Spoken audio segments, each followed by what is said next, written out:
los funcionarios de Hacienda, agradecemos su asistencia a esta reunión y esperamos que de ser ratificados para los cargos para los cuales han sido postulados, su compromiso esté a la altura de las responsabilidades que demandan los mexicanos. Esperamos también que la nueva administración tenga disposición para que, en coordinación con los diputados, trabajemos en beneficio de un mejor país.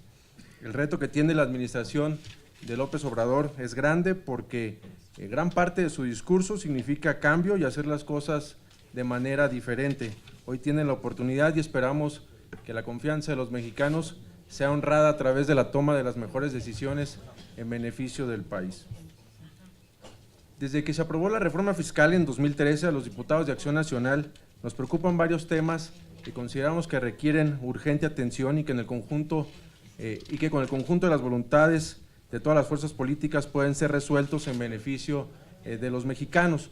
Yo no quiero dejar de mencionar algunos temas que consideramos que quedaron pendientes de resolver y entre las cuales está la modificación de leyes fiscales vinculadas específicamente a la deducibilidad de inversión de activos fijos, que puso en riesgo la operación de muchas empresas de nuestro país y con ello la generación de empleos.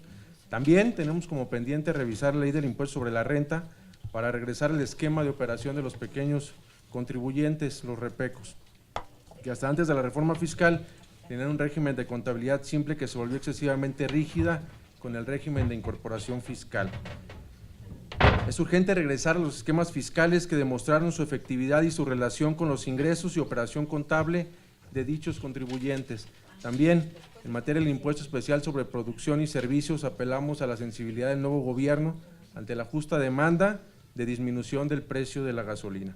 Otro tema que ya manejaba un poco y hacía la referencia el procurador fiscal, que es el tema del régimen para la zona fronteriza.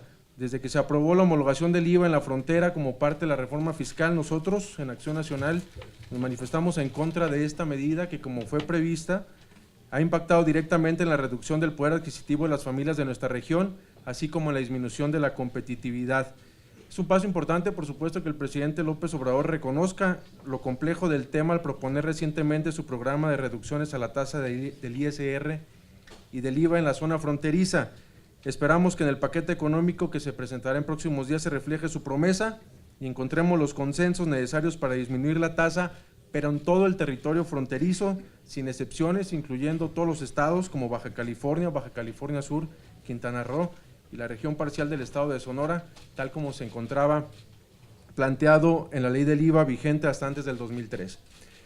Uno de los temas fundamentales, sin duda, como ya ha quedado aquí de manifiesto, es el tema del cómo dar fortaleza a las haciendas estatales y municipales, las cuales, como también ya se ha referido aquí, dependen en una gran medida del gasto federalizado. Ya se ha expresado aquí la preocupación por qué sucederá con los ramos como el 33, como el 28, las participaciones y las aportaciones, qué sucederá también con el tema del ramo 23, que constituyen sin duda alguna una gran parte del trabajo que desarrollan los estados y los municipios. También el tema de la deuda subnacional es un tema que a nosotros en Acción Nacional, por supuesto, que nos preocupa, y en ese sentido yo quisiera concretamente preguntar qué medidas y acciones pretende implementar el Ejecutivo Federal en coordinación con los estados para hacer más eficiente la recaudación local, si hay una estrategia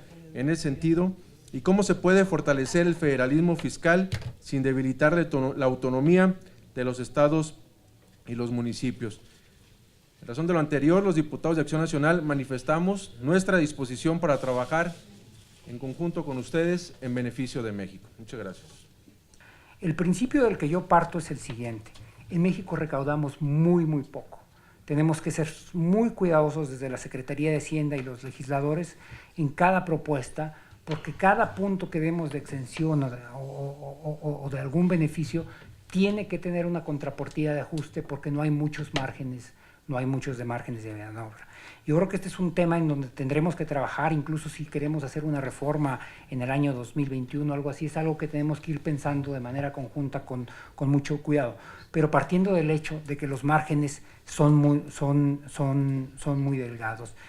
Cuando usted hacía esta referencia, me acordé yo de una regla que habían puesto en la Cámara de Diputados en Estados Unidos, que se llamaba la regla de equilibrio fiscal en el margen, y que quería decir que cuando un diputado proponía una disminución de un impuesto, tenía que proponer el aumento de un impuesto que lo compensara o la disminución en algún gasto que lo compensara.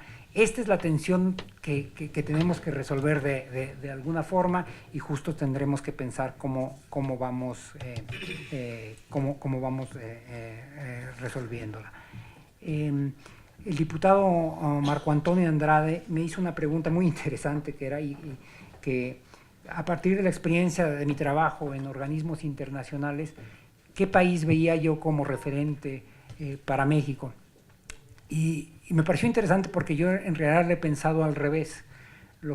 Cuando yo veía la experiencia internacional, lo que yo me preguntaba es qué es lo que hacía a México diferente del resto de los países de ingresos medios con un nivel de desarrollo similar. Y hay tres características que yo señalaría. Una, la que ya mencionamos, si uno compara México con respecto a los países con los que usualmente se le ve como parecidos, como Argentina o Brasil, México recauda muchísimo menos. Es algo que claramente vamos a tener que corregir. El otro tema muy interesante es que hay básicamente dos modelos en la forma en que se piensa las finanzas públicas y el gasto en el mundo. Una, donde hay países donde hay un ministerio de planeación muy fuerte, y entonces hay una mejor articulación entre la planeación, la inversión y los planes nacionales de desarrollo, y donde estas actividades están dentro de alguna Secretaría de Hacienda, y la coordinación entonces se vuelve más sencilla. México ya trató la primera ruta cuando existía la Secretaría de Programación y Presupuesto. Ninguno de los modelos es mejor que el otro, lo único que hay que entender es cuáles son los retos que presentan. Al tener la inversión dentro de la Secretaría de Hacienda, es muchísimo más fácil controlar los riesgos fiscales, pero queda muchísimo más débil la parte de hacia dónde se dirige la inversión. Entonces, esa es la parte en la que nosotros tenemos que fortalecer.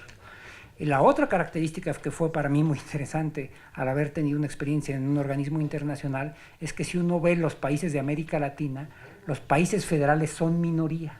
La mayor parte de los países de América Latina son países unitarios, donde por lo tanto la forma en la que se articulan los programas entre los distintos niveles de gobierno es muchísimo más directa. Esto, y eso es algo que ilustra las preguntas de algunos diputados, es muy muy claro porque algunas de las preguntas eran ¿cómo le hacemos con los estados? ¿Hacia dónde van los recursos de los estados? Estos temas